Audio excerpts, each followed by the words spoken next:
That night, no one in the restaurant expected anything unusual. Until a homeless woman walked in, looked at a millionaire, and asked just 5 words that would change both their lives forever.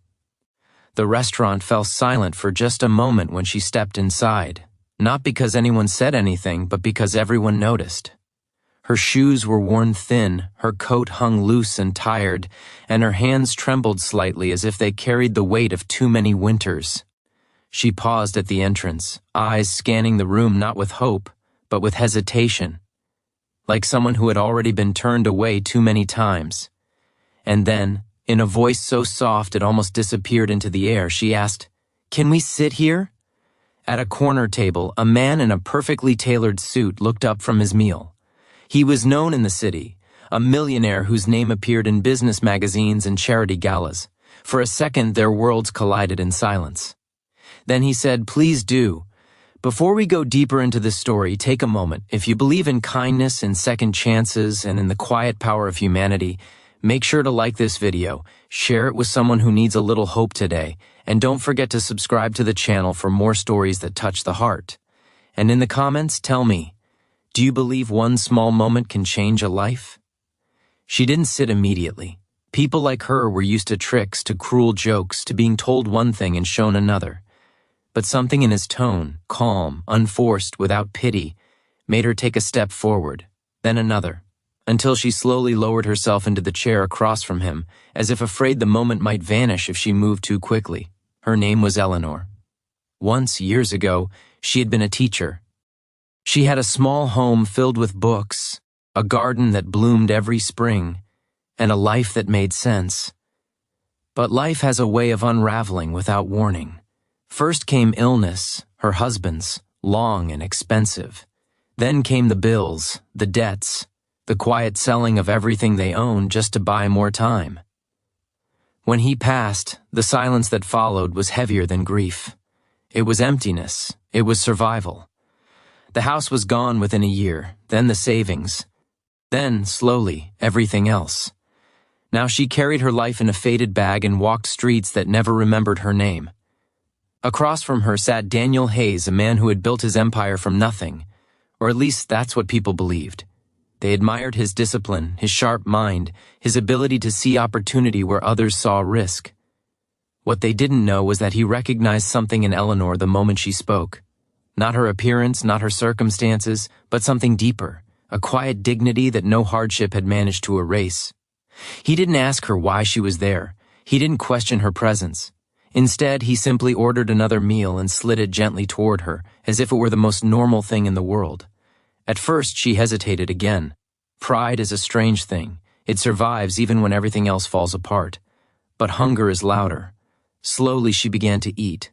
Not greedily, not desperately, but carefully, respectfully, like someone who remembered what it meant to have manners even when the world had forgotten her. The minutes passed, and the noise of the restaurant returned. Conversations resumed, glasses clinked, waiters moved swiftly between tables. But at that small corner, something rare was unfolding, a moment untouched by judgment. Daniel found himself listening more than speaking.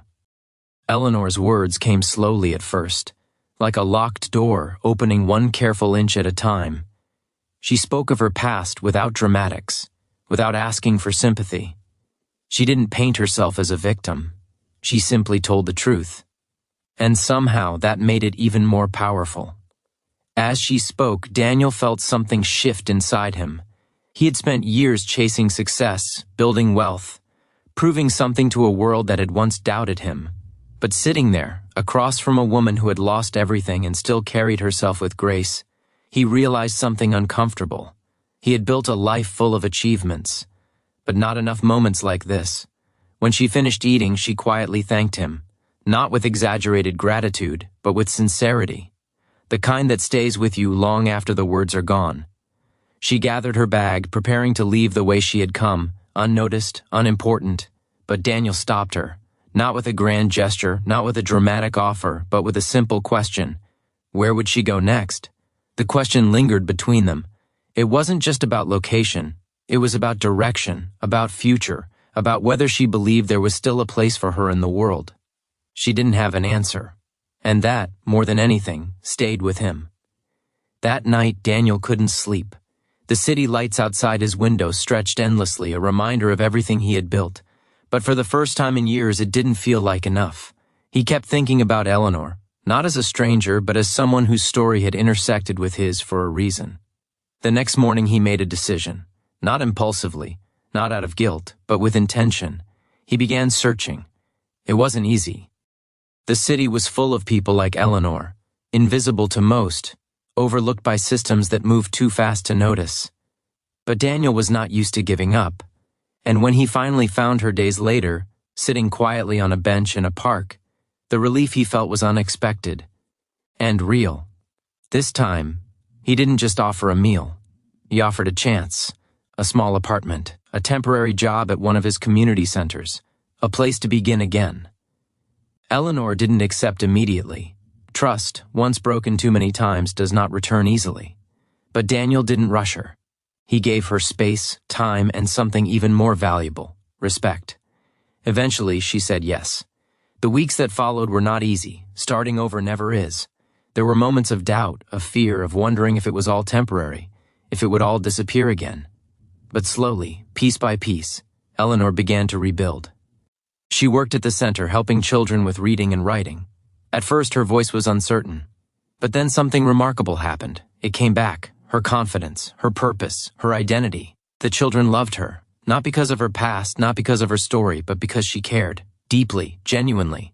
And Daniel watched from a distance, realizing that he hadn't saved her. He had simply given her the space to save herself. Months passed. The seasons changed. And one day, as spring returned to the city, Eleanor stood in front of a small classroom, sunlight pouring through the windows, her voice steady and full of life. In that moment, she was no longer the woman who had hesitated at a restaurant door. She was herself again. Before we reach the end of this story, I want to ask you something important. If this journey has touched your heart even a little, take a second to like the video, share it with someone who might need hope, and subscribe for more stories like this. Your support helps keep these stories alive.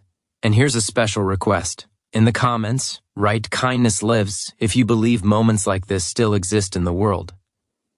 Years later, people would talk about Daniel's success, his businesses, his wealth.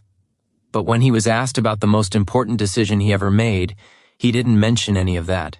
He remembered a quiet evening, a simple question, and a woman who asked, "Can we sit here?" Because sometimes the most powerful changes in life don't begin with grand plans or extraordinary events. They begin with a seat at a table, with being seen, with being given a chance when the world has already decided your story is over. And sometimes all it takes is someone saying, "Please do,"